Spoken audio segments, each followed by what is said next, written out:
The major changes in our cap and trade system are that in the present system, each member country, government of each member country who allocates the emission permits to the companies belonging to these emission trading sectors. But from 2013 onwards, this allocation will be harmonized and it will be done on EU level. And the second important issue is that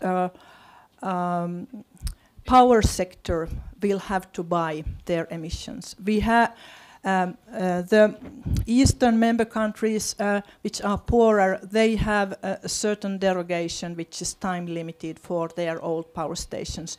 But in the western member countries, and so most of the power sector will have to buy their emission permits from 2013 onwards.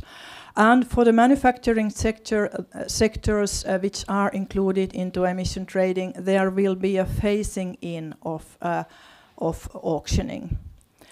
There we had one of the major fights, and I regret the fact that now in this present legislation, the definition of those industrial sectors which are classified as being prone to carbon leakage, which means that they can get their emission permits for free. This is too broad.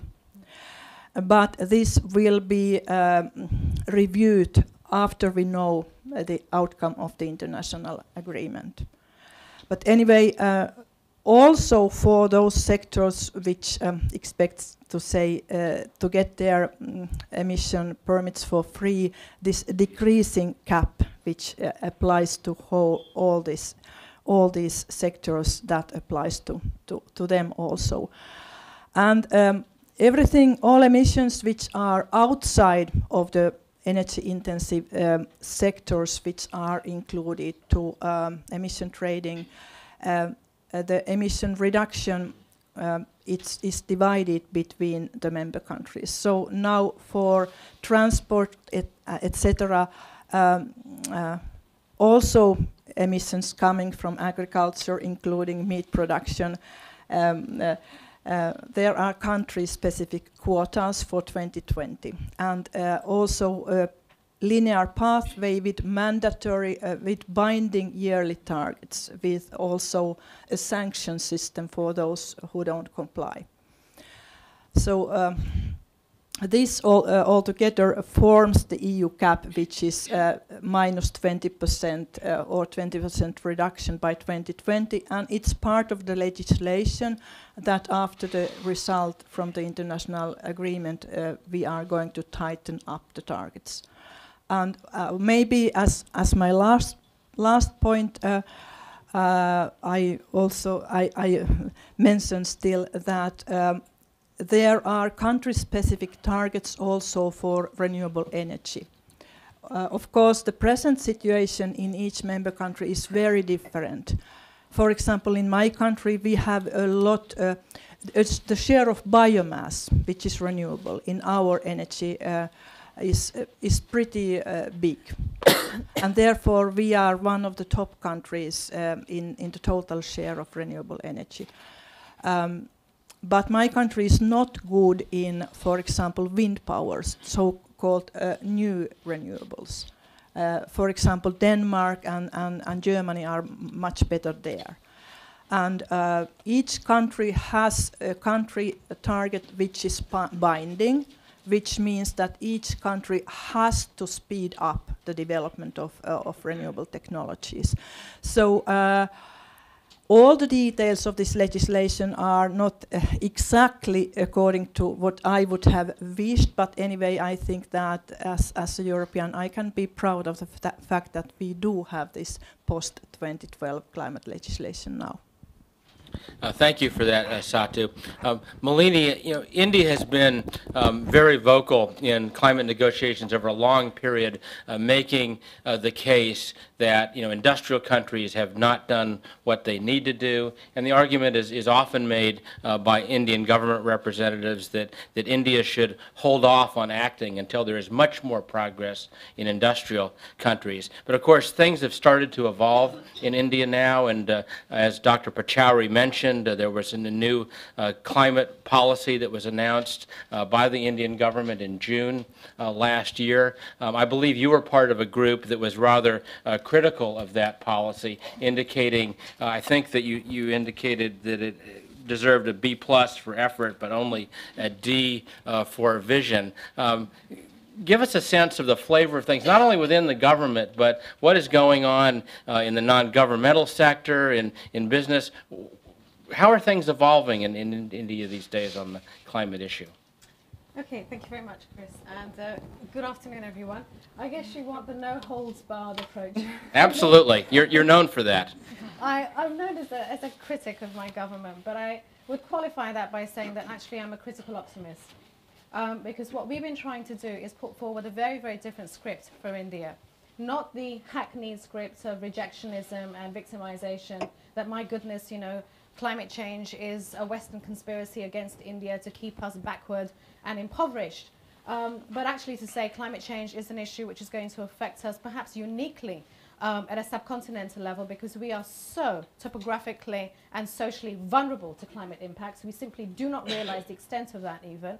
And our government hasn't shown the least imagination in actually appreciating the challenge as well as the the opportunity that there is to react to climate change responsibly and show leadership. So yes, I mean, we gave them a B+ for effort and a D for vision, and that was being charitable. I mean, this was an assessment that we made within 3 days of the National Action Plan on Climate Change coming out on the 30th of June last year, and we work with what we have brought to organizations across the country that we've brought together in a Climate Challenge India coalition. So this was a coalition's view, and we had those on the radical end of the spectrum that said, give them an F, they're abysmal, and those who were on the more cautious end of the spectrum that said, well, they don't deserve an A for anything, but at least give them a B+, because they have tried to, at least they have published the report. And the report had been in the works for a year. Just to backcast a little bit, in June of 2007, the Prime Minister, who does pretty much get the issue, perhaps not as emotionally or intellectually as maybe the President-elect does in this country, but Manmohan Singh is an economist. He is very much guided by a deep-seated desire to do good for the country and sees the risk presented by climate change. So he put together a council of people to advise him, who were brought together largely from officialdom, but there were a few hand-picked representatives from NGOs who wouldn't cause him too many problems, and from industry who, leaders wouldn't even turn up to the table. But anyway, that's my jaundiced view of the council.